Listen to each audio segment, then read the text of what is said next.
thanks to the GDG for having me. Thanks, Maxime. And yeah, I've got a lot to talk about today.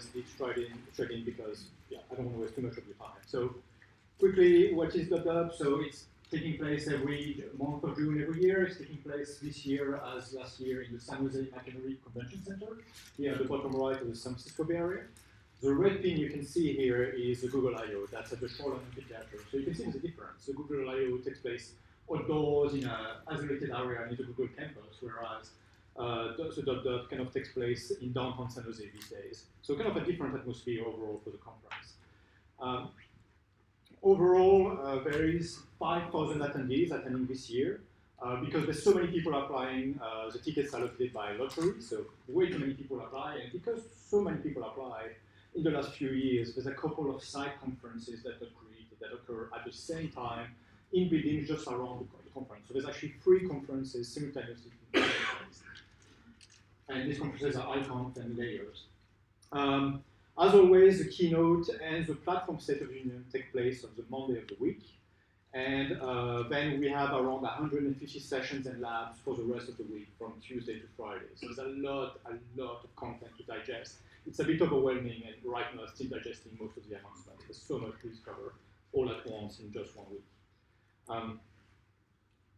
Apple also provides and gives lunch talks about diversity and accessibility, for example.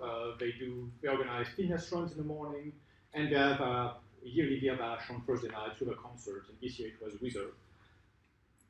And because Apple doesn't tend to provide as many activities as Google does for their attendees, a lot of community meetups just organized spontaneously around the event. And because it's downtown, you can basically just walk around the town and go to all these meetups. So it's really great in that regard as well. Here's some photos from this year. So you can see top left, you can see it's right downtown, in the downtown of San Jose. The top right is a keynote just before it starts. On the bottom left is a band that plays, which is called James Dempsey and the Breakpoints. They sing about debugging and all of that. They're pretty great. Yeah, it's great.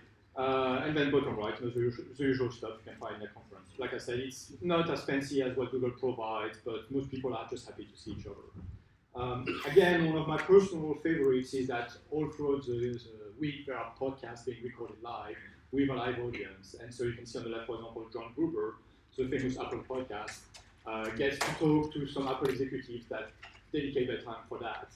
And yes, this is a man speaking about a piece of toast on the top right. That's what podcasts about Apple World are made of. Anyway, let's dig straight into iOS 13, the big announcements. I'm cherry picking my favorites because that's my presentation and there's so much, so let's go. First off, obviously, you may have heard that iOS is getting a dark mode like Android.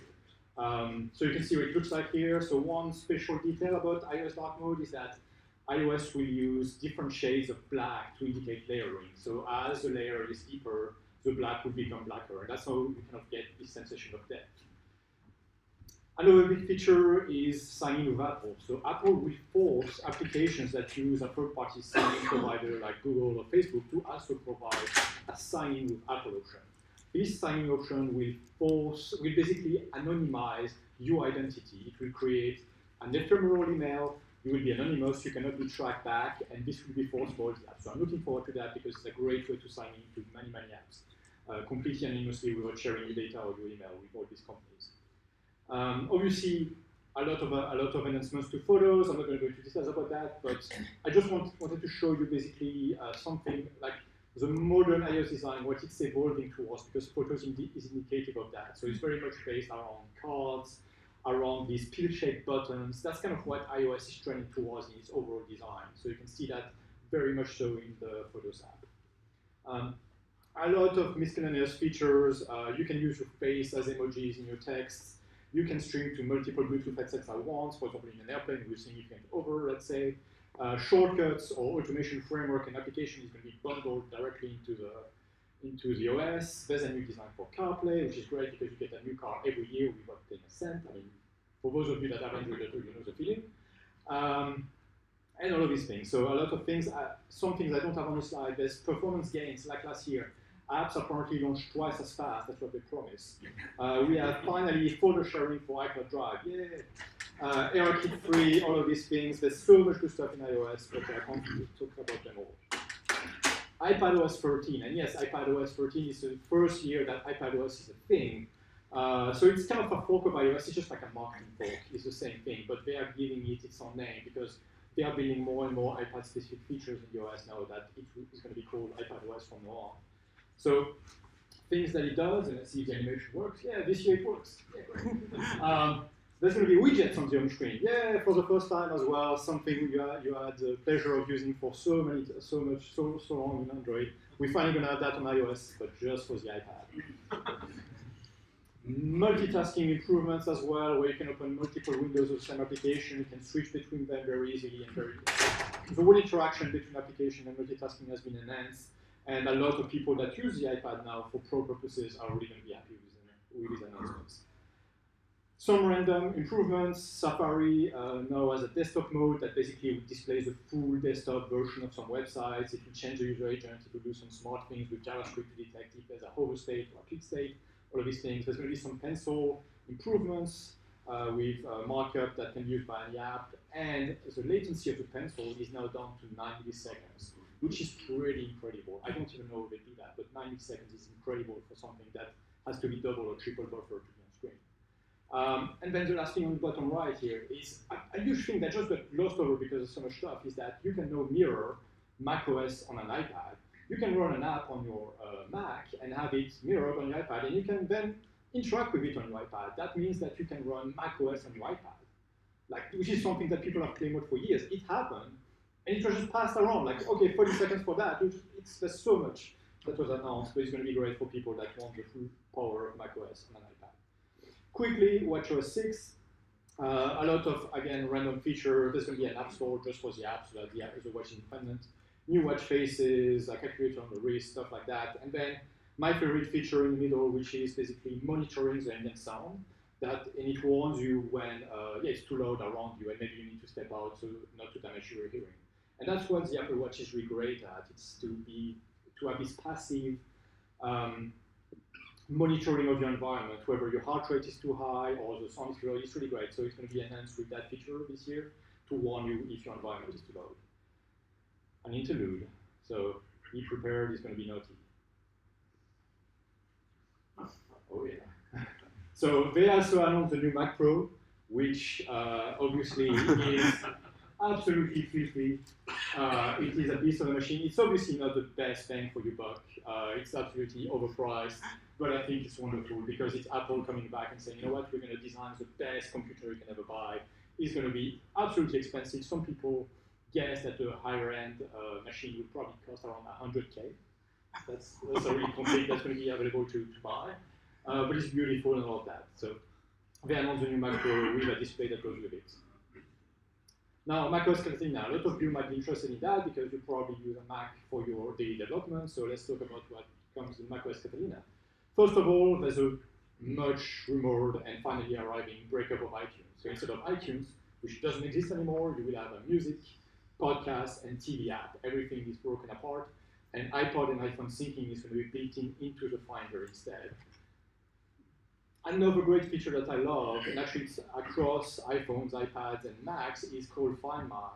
And basically what Apple is doing is building a worldwide Bluetooth mesh network of all the Apple devices, where everything becomes a beacon and will scan for other devices' beacon, in the sense that if you lose one of your devices, other Apple devices in the vicinity will be able to detect its proximity to it. So if you forget your Mac at the back of a taxi or in the plane or whatever, you will be able to find it, even though it doesn't have access to the network.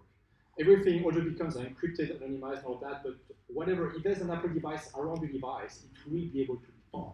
So that's called Find My, and that's coming in macOS Catalina, and also iOS. Another great thing is that last year I talked about the project Marzipan, and actually the real name for that project now is called Catalyst. And what Catalyst is basically take your iPad apps and run them on the Mac. And so your iPad apps written in UIKit, which is a framework for iOS, can be run on macOS. And that's happening this year for third-party developers. And yeah, so what you're gonna see, I guess, in the next few months is a lot of new native apps are going to be dropped on the Mac coming from iOS. They will run natively. They will be great. They will be probably much better than the web versions. And you can see here, for example, one company that promised to deliver an app for the Mac is Jira. So you can have a Jira native Mac app rather than go through Jira web interface. I'm looking forward to that. So yeah, big thing. And that was how everybody was expecting that announcement to be the big announcement of the year. iOS apps running on the Mac, which is a huge, huge achievement. But I thought that just took like 2 or 3 minutes on the keynote, and they glanced over that because they announced obviously what you may have heard, which is SwiftUI. And SwiftUI is something that nobody saw coming. Absolutely no one saw coming. It was kept on the wrap really tightly. Nobody saw that coming. So what is SwiftUI? So when you see, for example, what it looks like, it just looks like a new declarative syntax to build views and UIs, right? That's at first glance what we all thought as the presentation started. But once you dig deeper and you look at what it does, it's actually absolutely mind-blowing. It is more than just a declarative syntax for our apps. It's a whole new cross-platform framework. It's going to be the same framework across iOS, iPadOS, watchOS, tvOS, and macOS. It does everything all at once. You have one code base for all of that. It has, as you see, it has native preview with real-time bidirectional updates like Flutter would do, right? Like you can see your UI, and as you modify your code, it updates in real time. It comes with a new layered system, so we have to learn also a new layered system. It provides typeset bindings. It also comes with a solution for dependency injection. It integrates natively with Swift, so it's not just like a framework, it's actually really tightly integrated with Swift, the language, so that it makes it really nice to use in that regard.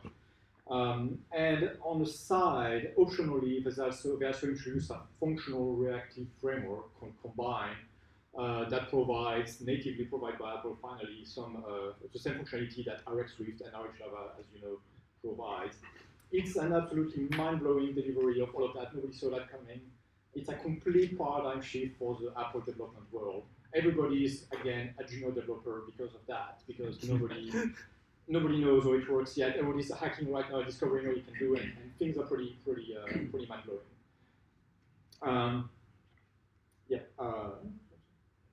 So just for you language nerds out there, if you're interested, because a lot of the Swift features of SwiftUI are implemented in language, and they're probably going to cross-pollinate with Kotlin the same way some things from Kotlin cross-pollinate to Swift. I recommend you read these Swift evolution proposals that are on the GitHub page for Swift, property wrappers and all that. So the Swift evolution proposals where they explain the feature of the language, how it's implemented, and the rationale for implementing it. So if you're interested in these things, look at these, very interesting to see. And all of these basically were done in advance for the purpose of SwiftUI, but nobody saw that it was coming like that. By the way, I heard that SwiftUI is not something that they just did in reaction to the frameworks coming out recently. We heard through the grapevine that basically it was in the works since 2012 in one way or another. So obviously not in Swift in the first place, but they had to change it internally, and they worked on it. There was a small team that grew and grew and grew. So it's something that took years and years to mature, and only this year did they reveal the whole package. It's overwhelming. I barely can understand it so far, and yeah, it's a big earthquake in the iOS community because of that. Anyway, that was my last slide, and again, thank you for listening to me, and I think I'm on time. Fantastic, thank you very much.